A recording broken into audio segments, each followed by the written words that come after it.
कृपया चैनल को सब्सक्राइब करें। धन्यवाद। जगत जननी जगदम्बिके अरज सुनू अब मोर। कृपा करो महारानी, विनय करो कर जोर। संकटा माता की जय, जगत जननी जगदम्बिका मैया की जय। मित्रों, आज हम आपको सुनाने जा रहे हैं आषाढ़ मास कृष्ण पक्ष संकष्टी चतुर्थी पर संकटा माता की बहुत ही सुंदर कथा।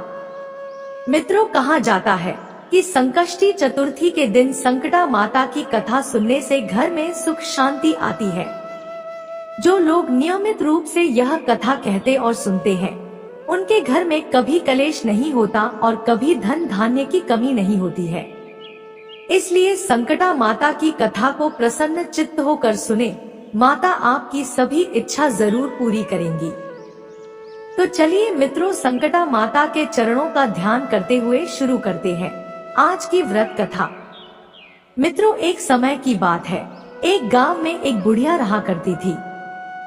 उस बुढ़िया का एक बेटा था जिसका नाम रामनाथ था। रोजगार और काम की कमी होने के कारण रामनाथ धन कमाने के लिए परदेश चला गया। बुढ़िया अपने पुत्र के विदेश जाने के बाद बहुत चिंतित और दुखी रहने लगी, क्योंकि उसकी बहू उसे प्राय नित्य खरी-खोटी सुनाया करती थी। इसीलिए बुढ़िया प्रतिदिन चिंतित और उदास रहती और पूरे दिन घर के बाहर स्थित कुएं पर बैठकर रोया करती थी। बुढ़िया का यह क्रम रोज चलता रहा। एक दिन उस कुएं से दिए की माँ नामक एक देवीय स्त्री निकली और उसने बुढ़िया से पूछा, बूढ़ी माँ, तुम इस तरह बैठकर क्यों रोती हो? तुम्हें किस बात का कष्ट है? तुम मुझे अपना दुख बताओ, मैं तुम्हारे दुख दूर करने का प्रयत्न करूंगी। बुढ़िया ने उस स्त्री का प्रश्न सुनकर कोई भी जवाब नहीं दिया और रोती ही रही। दिए की माँ बार बार एक प्रश्न दोहराई जा रही थी। वह बुढ़िया इस बात से झुंझुला उठी। उस बुढ़िया ने दिए की माँ से कहा, तुम मुझे बार बार ऐसा क्यों पूछ रही हो? क्या सचमुच ही तुम मेरा दुख जानकर उसे दूर कर दोगी? बुढ़िया की बात सुनकर दिए की माँ ने उत्तर दिया, मैं अवश्य ही तुम्हारे कष्टों को दूर करने का प्रयत्न करूंगी। बुढ़िया ने दिए की माँ का ऐसा आश्वासन पाकर कहा, मेरा बेटा कमाने के लिए परदेश चला गया है। उसके पीछे मेरी बहू मुझे बहुत बुरा भला कहती रहती है। यही मेरे दुख का कारण है। बुढ़िया की बात सुनकर दिए की माँ ने कहा, यहाँ के वन में संकटा माता रहती है। तुम अपना दुख उनसे सुनाकर कष्ट से छुटकारा पाने के लिए प्रार्थना करो। माँ बहुत दयालु है, दुखियों के प्रति बहुत सहानुभूति रखती है। निसंतानों को संतान, निर्धनों को धनवान, निर्बल को बलवान और अभागों को भाग्यवान बनाती है। उनकी कृपा से सौभाग्यवती स्त्रियों का सौभाग्य अचल हो जाता है। कुंवारी कन्याओं को अपने इच्छित वर की प्राप्ति होती है। रोगी अपने रोग से मुक्त होते हैं। इसके अलावा जो भी मनोकामना हो वह सभी को पूरा करती है, इसमें कोई भी संदेह नहीं है। दिए की माँ से ऐसी विलक्षण बात को सुनकर बुढ़िया संकटा माता के पास गई और उनके चरणों पर गिरकर विलाप करने लगी। संकटा माता ने बड़े ही दयालु स्वर में बुढ़िया से पूछा, बुढ़िया माँ, तुम किस कारण इतने दुख से बार बार रोती रहती हो? बुढ़िया ने कहा, है माता, आप तो सब कुछ जानती हो, आपसे तो कुछ भी छिपा नहीं है। आप मेरे दुख को दूर करने का आश्वासन दे तो मैं अपनी दुखद गाथा आपको सुनाऊं। बुढ़िया की बात सुनकर संकटा माता ने कहा, मुझे पहले अपना दुख बताओ, दुखियों का दुख दूर करना ही मेरा काम है। संकटा माता के ऐसा कहने पर बुढ़िया ने कहा, हे माता, मेरा लड़का परदेश चला गया है। उसके घर में न रहने से मेरी बहू मुझे बहुत तरह तरह की बातें सुनाया करती है। उसकी बातें मुझसे सहन नहीं होती। इसी कारण परेशान होकर मैं बार बार रोया करती हूँ। बुढ़िया की इस दर्द भरी कथा को सुनकर संकटा माता ने कहा, तुम घर जाकर मेरे लिए मनौती मांग कर मेरी पूजा करो। इससे तुम्हारा लड़का सकुशल घर वापस आ जाएगा। मेरी पूजा के दिन सुहागन स्त्रियों को आमंत्रित कर उन्हें भोजन कराना। ऐसा करने से तुम्हारा लड़का अवश्य ही तुम्हारे पास आ जाएगा। संकटा माता के कहे अनुसार उस बुढ़िया ने मनौती मांग कर पूजा की और सुहागिन स्त्रियों को भोजन के लिए आमंत्रित किया। परंतु विचित्र बात यह हुई, जब बुढ़िया ने स्त्रियों के लिए लड्डू बनाने शुरू किए तो उससे 7 की जगह 8 लड्डू बन गए। इस बात से बुढ़िया बहुत ही असमंजस में पड़ गई। ऐसा होने का क्या कारण है? कहीं मुझसे गिनने में तो गलती नहीं हो रही, अथवा अपने आप 8 लड्डू बन जाने का कोई अन्य कारण है।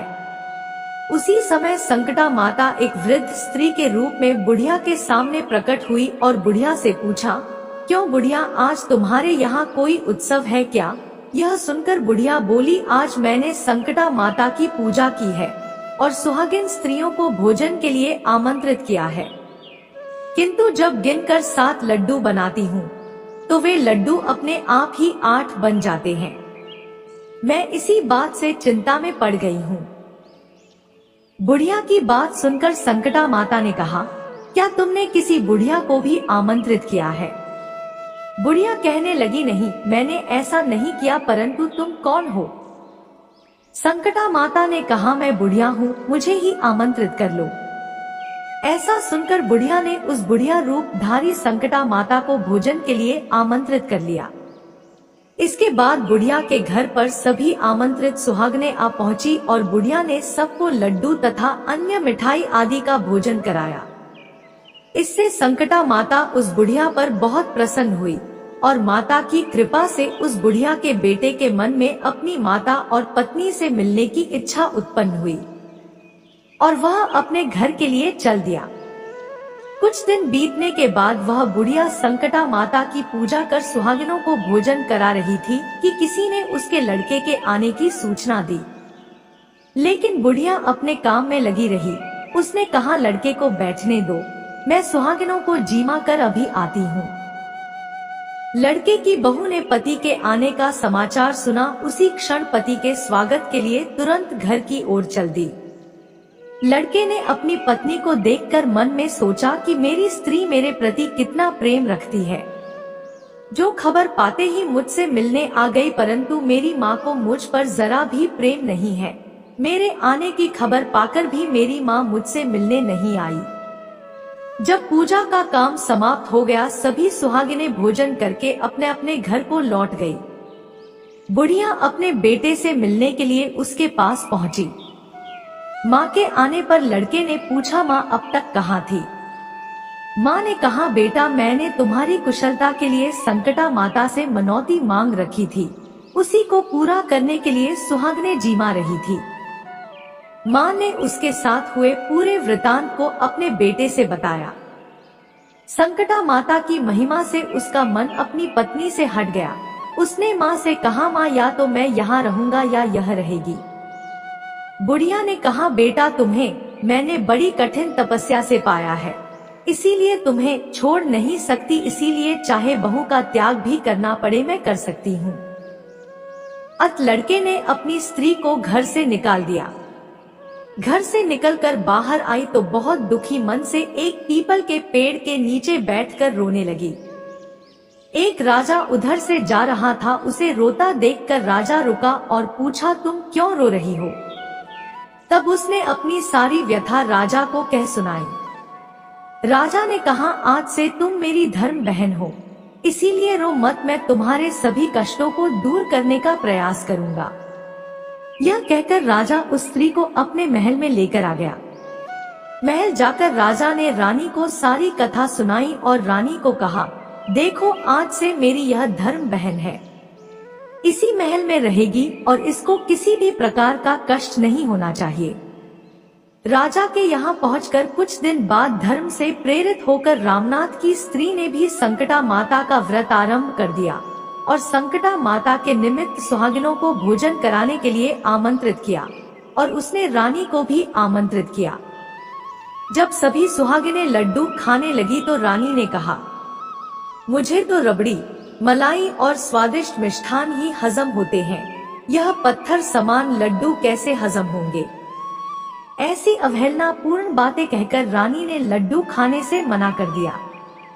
कुछ समय बाद संकटा माता की कृपा से रामनाथ अपनी पत्नी को खोजते हुए राजा के महल में आया वहां आकर अपनी पत्नी को संकटा माता की पूजा करते हुए देखा तो संकटा माता को हाथ जोड़कर प्रणाम किया और अपनी पत्नी से कहा, प्रिय मेरे अपराध को क्षमा करो। पत्नी ने कहा है, नाथ यह सब प्रारब्ध से ही होता है, इसमें आपका कोई दोष नहीं है। आप मेरे लिए ईश्वर रूप हो, मेरे अपराध को क्षमा करें। यह कहकर दोनों ने विधि पूर्वक संकटा माता व्रत कथा सुनी और संकटा माता की पूजा की। पूजा को समाप्त कर सुहागिनों को जिमा कर दोनों पति पत्नी अपने घर की ओर प्रस्थान के लिए तैयार हुए। जाते समय रामनाथ की स्त्री ने राजा रानी से कहा, जब मुझ पर दुख पड़ा था तो आप लोगों ने धर्म बहन बनाकर मुझे आश्रय दिया था। यदि आपको किसी भी तरह की सहायता की आवश्यकता हो तो मेरी कुटिया में निसंकोच चले आना। ऐसा कहकर दोनों पति पत्नी अपने घर चले आए। संकटा माता के प्रसाद का निरादर करने के कारण रानी पर भारी संकट आ पड़ा। रामनाथ की बहू के जाते ही उनका राजपाट नष्ट हो गया। ऐसी विपत्ति में पड़कर रानी ने राजा से कहा, ना मालूम वह तुम्हारी धर्म बहन कैसी थी, उसके यहाँ से जाते ही सब कुछ नष्ट हो गया। रानी ने राजा से कहा, जाते समय वह कह गई थी कि जब मेरे पर कष्ट पड़ा था तब मैं तुम्हारे यहाँ आई और कदाचित तुम्हारे ऊपर कोई भी कष्ट पड़े तो तुम मेरे घर चले आना। इसीलिए हम लोगों को उसके यहाँ ही चलना चाहिए। ऐसा विचार कर राजा रानी दोनों ही अपनी धर्म बहन के घर गए। वहां जाकर रानी ने कहा, बहन तुम्हारे जाते ही ऐसा क्या हो गया कि हमारी सारी संपत्ति नष्ट हो गई। हम लोग बहुत परेशानी में पड़े हुए हैं। रानी की बात सुनकर रामनाथ की स्त्री ने कहा, बहन मैं तो कुछ नहीं जानती, मेरी तो सब करता धरता संकटा माता है, इसके अतिरिक्त कोई दूसरा नहीं। इसीलिए मेरी राय में तुम संकटा माता से अपनी भूलों के लिए क्षमा याचना करो।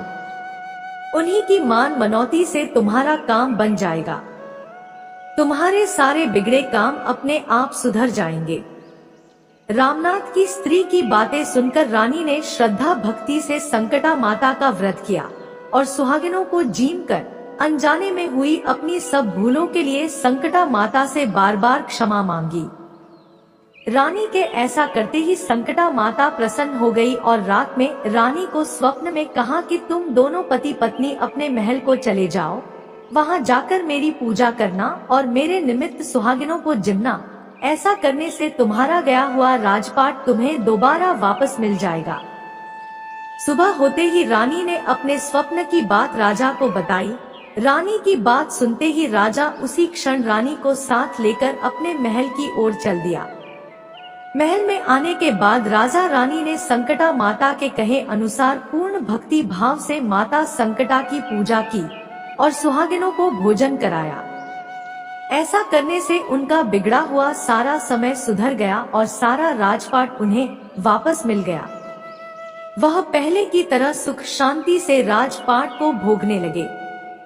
हे माता संकटा, जैसी कृपा आपने बुढ़िया पर दिखाई, उसकी बहू पर दिखाई, राजा रानी पर दिखाई, वैसी ही कृपा हम सभी भक्तों पर सदा ही बनाए रखना। इस प्रकार संकटा माता की व्रत कथा, संकटा माता व्रत कथा समाप्त हुई। बोलो मित्रों, संकटा मैया की जय। मित्रों, वीडियो अच्छी लगी हो तो लाइक करें और चैनल को सब्सक्राइब जरूर करें।